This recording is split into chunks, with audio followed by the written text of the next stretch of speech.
The term Gruyere is no longer reserved for the versatile cheese produced in the Swiss and French Alps. And for European cheesemakers, the decision stinks. It's the result of a verdict made by a federal court in Virginia, who refused to trademark the label Gruyere, saying its meaning is generic to Americans. However, the Swiss and French cheesemongers say the name needs to be protected and intend to appeal. When people say that Gruyere means cheese, it's not true at all. If you walk around the American market, you won't find every cheese called Gruyere on every corner. You have a few products that are called Gruyere, but it's not all generic as it's claimed here. In his verdict, Judge T.S. Ellis ruled Gruyere to be a common food name in the US.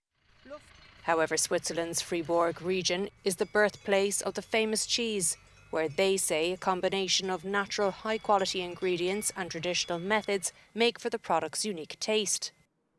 The perception is different. We think of Gruyere as a protected product.